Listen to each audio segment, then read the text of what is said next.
Hi. Okay, we're going to start off by looking at what is commonly called grounding work. Um, Grounding meditations are something that are practiced outside of journeying is a practice in their own right as well. They're seen as a very good way of really focusing your attention. They put you on a good level playing field for anything really, as well as just journeying work. They're a really good way to sort of set yourself up for a day. A lot of people do them in the morning, or if people have trouble sleeping, they'll do them last thing at night before they go to bed. Um, I tend not to call them grounding, I tend to call them balancing. Um, the reason that I do that is because when I say grounding, to me, I always think of the earth. And what grounding work or balancing work really is designed to do is to actually to balance you. It's designed to make you feel as if you're not being pulled in one direction over the other. In the way that I do this is by trying to tie yourself with all of the different elements that surround us equally. Obviously, one of the ways to do that is through meditation. um, there are other techniques for doing it as well. Let's start first off just by covering exactly, what the elements are and, what their significance is to you as a whole, so you can kind of understand why we're doing the grounding work to start with. Okay, the first elemental energy we're going to talk about is that of earth. The sort of earth energies that you will experience through life in general, as well as through meditation and journeying work, tend to centre around very practical issues. Um, Earth energies are tied to matters of finance and matters of prosperity and matters of kind of physical material things. Um, it also kind of is representative of a sense of stability, of something that is very firm and something that that you can hold on to for, if you're feeling as if you're in a very chaotic situation. Normally I would say work with earth energies, because they will just kind of make you feel quite secure in any given situation. They have a number of representations. The colour that they're associated with is usually green. The direction they're associated with is the north.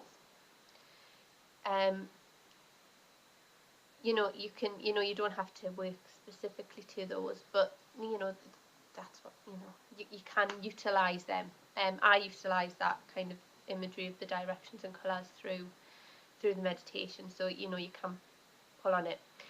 In the natural world, if you were trying to connect with earth, you would use, you would literally go outside. Anything that is a living thing outside connects you quite well with earth. Minerals as well connect you quite well. If you say earth, people tend to think of greenery and trees and plants, and they also think of things like the actual earth, soil, salt, crystals, all good things that are associated with earth, and that will give you a link back to it. Next one I'm going to cover is the element of air. The kind of things that air energies govern are things to do with truth and communication and inspiration. It's a very intellectual energy to work with. It can be quite creative as well, usually if it's combined with water. But yeah, that's the energy that I would kind of recommend people connect to if there's a very sort of logical problem or situation that they need to contemplate. So you connect with there.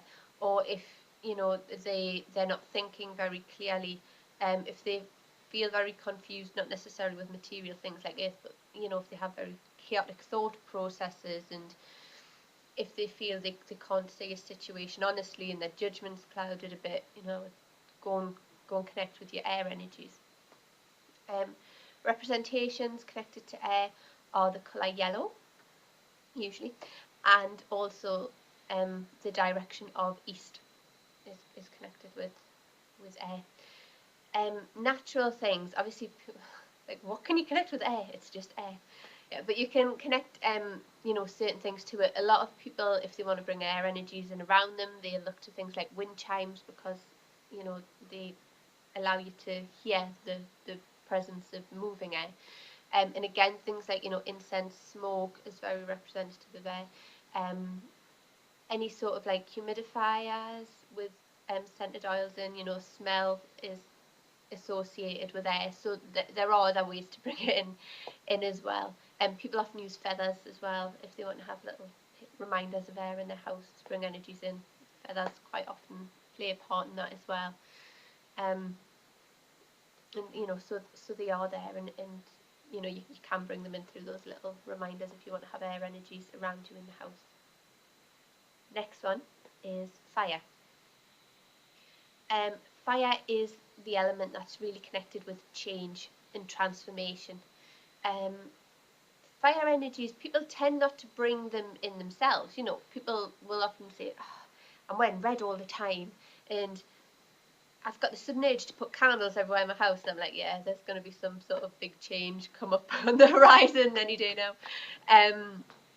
But you can utilise it. Like I say, it's the things that are associated are generally fire. The colour red, as I said.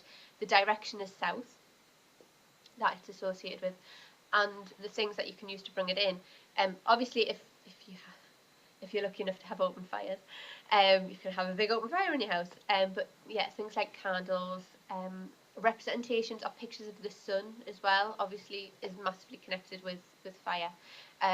So those are sort of the things that you would work with in order to, if you wanted to utilise fire energies. The other one, the last one that we're going to talk about is water. Water is an element is associated with emotions and creativity. Often people will, if I'm doing readings, I'm doing journaling work, people will come in and they go, I'm just so emotional at the minute and I don't know why. And they do tend to be very drawn to water, or there's too much water energies around them, and it is quite a common thing that you see nowadays. People have come in and there's this kind of over just unexplained emotions, kind of overpowering unexplained emotions. And to do that, it's quite funny because it's not a case of getting away from the water. It's usually the reason that they're so overpowered by them is that they're not dealing with them, they're not looking at what they are. So first thing you do is you surround them with water, get it all out of the system, and then start working with the other energies to try and put right whatever's causing this massive upheaval of emotion. Once they know what it is, it's like, right, we can go away and do some more work with it. Oppositely, you get people in there like, I just feel numb, can't deal with stuff at the minute. People are saying that it's not right, I'm not having a reaction to this big situation in my life. It's like, yeah, go for a swim, go to the beach. And yes, water is obviously connected with the physical water is the best way to connect to it. Rain as well, obviously is water, but I often wonder if that is one of the other reasons for people get seasonal affective disorder. I wonder if it's just the rain. There's too much water energy causing all these huge emotions. But yeah, visiting places of water like lakes, the beach, rivers, always a good way to connect with it. Or you can just have water in the house. Bowls of water with flowers floating in. It's a good way to introduce it and have it in your home environment if you want to work with those energies. A lot of people would say, why would you just want water floating around your house if it causes you to have these big emotional revelations? Surely that's exhausting. But the other flip side of water is it is a very creative energy. So if you are someone who, is into art or music or writing, it is quite a nice thing to have around you to work with. The colour it's associated with is blue, very obvious, and the direction it's associated with is west.